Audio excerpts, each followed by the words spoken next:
संसद में सुरक्षा में चूक के बाद राजस्थान की विधानसभा में भी कड़ी सुरक्षा देखने को मिलेगी। बड़ी जानकारी आपको दे रहे हैं क्योंकि हमने देखा था कि संसद में किस तरह से सुरक्षा में चूक हुई थी, तो ऐसे में राजस्थान विधानसभा में भी अब कड़ी सुरक्षा दिखेगी। 3 स्तरीय सुरक्षा विधानसभा में होगी।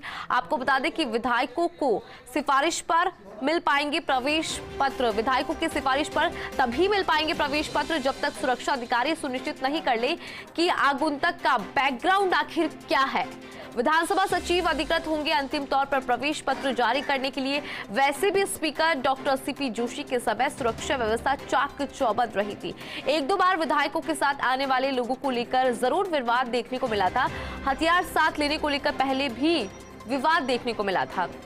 आपको बता दें कि सीसीटीवी कैमरों की जगह कड़ी निगरानी होगी। हालांकि नए स्पीकर वासुदेव देवनानी आगंतुकों को लेकर कुछ राहत देना चाहते हैं, लेकिन संसद के ताजा घटनाक्रम के मद्देनजर अधिक राहत संभव नहीं है। तो बड़ी जानकारी आपको दे रहे हैं। आपको बता दें कि क्योंकि संसद में सुरक्षा में चूक हुई थी, तो ऐसे में राजस्थान विधानसभा में अब सुरक्षा के इंतजाम कड़े। और ये भी बता दें कि आपको त्रिस्तरीय सुरक्षा और अधिक जानकारी के लिए पॉलिटिकल एडिटर योगेश शर्मा जी हमारे साथ जुड़ रहे हैं। योगेश जी, देखिए, जिस तरह से हमने देखा था कि संसद में सुरक्षा में चूक हुई थी, अब राजस्थान विधानसभा में सुरक्षा को बढ़ा दिया जाएगा। उससे चूक के बाद क्या कुछ जानकारी? देखिए इंदु, आपने देखा ही होगा कि किस तरह से संसद के अंदर अनावांछित लोग घुस गए और उसके बाद इस तरह का घटनाक्रम हुआ। राजस्थान की विधानसभा में भी मलमास के बाद सत्र शुरू होने के पूरे आसार है। नए विधायकों को शपथ दिलाई जाएगी और इसके साथ ही एक तरह से नई विधानसभा के सत्र का आगाज होगा। तो सुरक्षा व्यवस्था बेहद सतर्कता बरती जा रही है संसद के घटनाक्रम के बाद। और कहा जा सकता है कि चाहे आगंतुकों का प्रवेश हो, चाहे विधायकों की सिफारिश पे प्रवेश पत्र बनाने की बात हो, जारी करने की बात हो, और साथ ही चाहे अधिकारी कर्मचारियों के अनुमति की बात हो, तमाम जो सुरक्षा व्यवस्था है, 3 स्तरीय सुरक्षा व्यवस्था का प्रावधान रखा गया है। और चाहे वो मुख्य प्रवेश द्वार से लेकर और मुख्य अंदर तक, सदन तक पहुंचने के बीच में कड़ी सुरक्षा के साथ ही प्रवेश दिया जा सकेगा। और किसी भी तरह से कोई भी कहा जा सकता है कि आपातकालीन स्थिति या अनहोनी से निपटने के लिए भी माकूल व्यवस्थाओं को अमली जामा पहनाया जा रहा है। जो विधानसभा परिषद, विधानसभा के सचिव महावीर प्रसाद शर्मा और मार्शल संजय चौधरी समेत तमाम जो विधानसभा की सुरक्षा के लिए जिम्मेदार हैं, वो तमाम अधिकारी इन व्यवस्थाओं में जुटे हैं कि किसी भी तरह की कोई कोताही नहीं बरती जाए और एक माकूल प्रबंध विधानसभा परिसर और विधानसभा से सटी हुई जो सड़कें हैं जो विधानसभा को जाती हैं।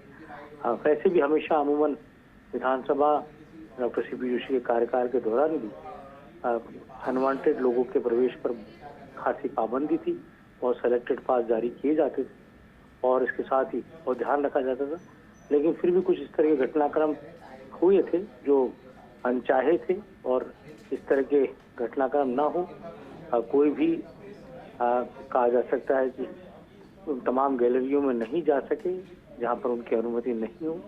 और क्योंकि मंत्रिमंडल भी बनेगा और इसके साथ ही तमाम जो कहा जा सकता है कि विधानसभा में खासी गहमा गहमी भी दिखेगी, तो उसके मद्देनजर कड़ी सुरक्षा प्रावधानों का कोई अमली जामा पहनाने की कवायद विधानसभा में की जा रही है, जिससे मलमास के बाद शुरू होने वाले सत्र को लेकर तमाम सुरक्षा प्रबंध माकूल किए जा सके, किसी तरह की कोई लापरवाही ना हो और तमाम सुरक्षा अधिकारी पूरी कहा जा सकता है पूरी मुस्तैदी के साथ इस काम में जुटे हैं और राजस्थान की विधानसभा में कोई अप्रिय घटना ना हो, इसके लिए पूरी तरह कहा जा सकता है कि एक रिहर्सल भी की जा रही है, जिससे किसी तरह की कोई घटना और किसी तरह की कोई आपातकालीन स्थिति से बचा जा सके। जी योगेश जी, देखिए, वैसे भी स्पीकर जब थे डॉक्टर सीपी जोशी तब भी सुरक्षा चाक चौबंद थी अगर 1-2 मसलों को हटा दिया जाए, लेकिन अब देखने को मिल रहा है कि सुरक्षा अधिकारी आगंतुकों का बैकग्राउंड यहां पर चेक करेंगे। बैकग्राउंड चेक करने के बाद ही एंट्री जैसी जो चीजें हैं वो यहां पर सामने आएगी और 3 स्तरीय सुरक्षा व्यवस्था भी विधानसभा में देखने को मिलेगी। ये बात सही है, कई बार अनवांटेड लोग प्रवेश कर जाते हैं और वो ज्यादातर प्रवेश विधायकों के जरिए होता है। जी। विधायकों के साथ गाड़ी में बैठकर वो अंदर आ जाते हैं और उसके बाद वो कहा जा सकता है कि अंदर किसी भी तरीके से प्रवेश कर जाते हैं। और इस मामले में पिछली सत्र के दौरान एक ऐसी मंत्री के साथ एक दो लोग अनवांटेड आ गए थे और उस दौरान वहां पर मौजूद जो सुरक्षा प्रहरी हैं उन्होंने आपत्ति भी जताई थी, और लेकिन पूरे घटनाक्रम को लेकर बहुत ज्यादा राजनीति भी उस वक्त हुई थी। लेकिन सुरक्षा जो अधिकारी होते हैं, प्रहरी होते हैं, कर्मचारी होते हैं, वो अपना काम अनुशासन के साथ करते हैं। लेकिन राजनेताओं के साथ आने वाले कार्यकर्ता अनुशासन के अंदर खलल भी डाल देते हैं। तो ऐसे में कई बार इस तरह की परिस्थितियां पैदा हो जाती है कि अनवांटेड लोग अंदर आ जाते हैं, कार्यकर्ता के नाम पर आ जाते हैं और वो विधानसभा की सुरक्षा को धता बताकर, और कहा जा सकता है कि एक तरह से पूरी सुरक्षा व्यवस्था पर प्रश्न चिन्ह लगाने का काम करता है। तो ऐसे में पूरी सावधानी बरती जा रही है। इसके लिए बाकायदा गाइडलाइन तैयार हो रही है। एक नए सिरे से पूरे दिशा निर्देश भी विधानसभा के सचिव जारी करेंगे। विधानसभा के अध्यक्ष वासुदेव देवनानी इस बारे में अंतिम राय ली जाएगी। उसके बाद तमाम सुरक्षा व्यवस्थाओं को एक नई चरण के तहत माकूल व्यवस्था के साथ सुधारात्मक जो प्रयास किए जाने अब वो भी किए जाएंगे। और जैसे मैंने कहा 3 चरणों में पूरी सुरक्षा व्यवस्था को प्रबंध के अनुसार वो किया जा रहा है। लेकिन ये जरूरी है कि किसी भी तरह की कोई अप्रिय घटना ना हो, इससे पहले ही तमाम व्यवस्थाओं को चाक चौबंद किया जाए। और जैसा आपने कहा कि पुराने विधानसभा अध्यक्ष डॉक्टर सीपी जोशी के कार्यकाल के दौरान, उस दौरान खुद सीपी जोशी इस बात का ध्यान रखते थे। उन्होंने कई तरह की कड़े अनुशासन किए, चाहे वो कहा जा सकता है कि अनवांटेड लोगों का, कार्यकर्ताओं का प्रवेश पर पाबंदी लगा दी। विधानसभा में जो भी मंत्रीगण आता है उसके साथ कौन आ सकते हैं, उनके पीए या उनके पीएसओ, उनको लेकर भी दिशा निर्देश जारी किए गए थे। जी जी। सदन के अंदर किसी भी तरह के मंत्री तक के साथ कोई भी सदन के पास तक नहीं आए, और कि उसको लेकर भी कड़े सुरक्षा के प्रबंध उस समय किए गए थे।